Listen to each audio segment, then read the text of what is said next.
নমস্কার, কেমন আছো সবাই? আশা করি সবাই খুব ভালো আছো। সুমিস ভিলেজ লাইফ চ্যানেলে আরও একটা নতুন ভিডিও নিয়ে চলে এসেছি তোমাদের সামনে। প্রথমেই বলে রাখি, ভিডিওটা বেশ কয়েকদিন আগে করা, আপলোড করতে একটু দেরি হয়ে গেল আমার। যাই হোক, আমরা বেরিয়ে পড়েছি সোনারপুরের উদ্দেশ্যে, জীবনের বাড়ি। আর দেখো পুকুরে কত সুন্দর লাল শালিক হয়েছে। ওদের যখন নতুন বাড়ি তৈরি হয় তখনই একবার গিয়েছিলাম, তাই অনেকটা খুঁজে খুঁজে যেতে হলো। সাথে ভাই ছিল, তাই অতটা চাপ হয়নি। আমাদের এগোতে এসেছে আমরা ডায়মন্ড হারবার থেকে চলে এসেছি। তোমরা সব যাচ্ছিলাম না, দাদাই চলে এলি কেন? ও ট্রেনটা খুব স্পিডে আসছিল ওই জন্য। লেবু এনেছে। হ্যাঁ লেবু এনেছি। ও জিনিস নিবে না। অন্য অন্য লাগছে কেন? টুপি পরেছে এরকম করে ওই জন্য। সেটা কি? এই দেখো। ভালো আছো? ঘন্টু ভালো আছো? চলো, যাবি না এখানে দাঁড়িয়ে থাকবি? কোথায় যাবো? আমরা সোনারপুরে যাচ্ছিলাম। এই চ বাবা তাড়াতাড়ি। এই কেন রে? কেন? বের হয়েছিল সোনারপুরটা কেমন ঘুরে দেখবে বলে।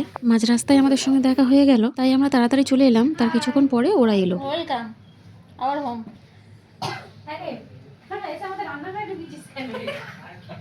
ওদের বাড়ি আছে, আমরা শুয়ে পড়েছি আর ওরা সব। আর এসেই দেখছি পিঙ্কু মানে বোনের দেওর রান্নাঘরে রান্নার জোগাড় করতে ব্যস্ত। তারপরে আমরা হাত মুখ ধুয়ে মেজে জায়গা করে বসে পড়লাম মাদুর পেতে। আর অনেক উনো খেলতে জানে না, তাই ওকে ঘন্টু শিখিয়ে দিচ্ছিল।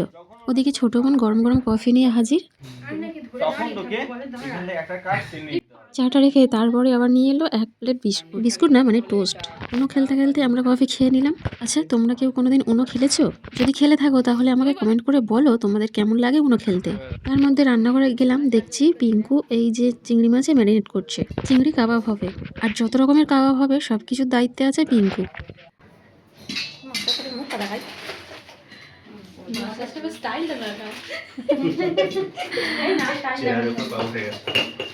এই যে আমাদের master chef mister Romeo Manna. ও কিন্তু একজন ডাক্তার, কিন্তু রান্না বান্নাতেও বেশ ভালো। আর এদিকে কড়ার মধ্যে পপকর্ন ভাজা হচ্ছে। ছোট বোন আর ওর পর গিয়েছে দুপুরবেলা, আর আমরা এসেছি সন্ধ্যেবেলা। ছোট বোন মেজো বোনের হাতে হাতে কত কাজ করে দিচ্ছে দেখো। কফি বানালো, তারপরে আবার পপকর্ন ভাজছে। এটা গিলি গিলি ছু হবে, গিলি গিলি ছু। চোখ বন্ধ, চোখ বন্ধ, গিলি গিলি ছু হবে। এই রে গিলি গিলি গিলি গিলি গিলি ছু। এই এটা এখন দেখিয়েছো আর সন্ধ্যা খাওয়া যাবে। এইটা এখন ওখানে নিয়ে গেলে এইটাই। আমি এসে আবার উনো খেলতে বসে গেছি, তার মধ্যে ছোট বোন এক থালা পপকর্ন নিয়ে চলে এসেছে। পপকর্নগুলো শেষ করে নাচতে নাচতে বসে গেছে আইব্রো করতে। ওর কথা হলো ও যে জায়গাতেই বসে আছে সেই জায়গা থেকে উঠবে না আর নড়বেও না, ওইভাবেই ওকে আইব্রো করে দিতে হবে। আর মেজো বোনও কম যায় না, সে সেইভাবেই করে দিল। কি আর করবে, ছোট বোনের আবদার রাখতে তো হবেই। বাস রিতা না তুই কেন খেলছিস? তারপরেই বসে পড়েছে ভাই দাড়ি শেভ করতে। এর মধ্যে একটা কাণ্ড হয়েছে। পাপ্পুদা তো এতক্ষণ ছিল না, অফিসে ছিল। ওনারা যেই গলা পেয়েছে ওকে ধাপ্পা দেবে বলে লুকিয়ে পড়েছে অন্ধকার করতে। প্রথমে ঘরটাকে অন্ধকার করে দিল, তারপরে মাদুর চাপা দিয়ে সবাই মিলে দাঁড়িয়েছিল। আর অনেক কি করবে বুঝতে পারছিল, তাই এদিক ওদিক করছিল। আমি বললাম তুইও ঢুকে যা ওর মধ্যে, কিন্তু ও একটু লজ্জা পাচ্ছিল।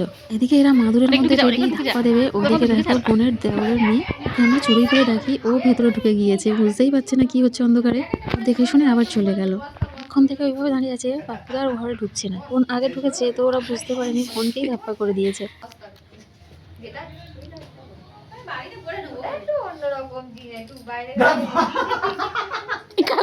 ভুল হয়ে গেছে।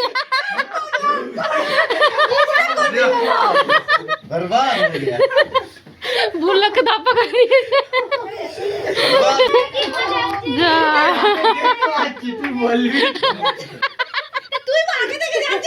পরের ভিডিওতে আমরা আরো অনেক মজা করেছি। ভিডিওটা কিন্তু তোমরা অবশ্যই দেখবে।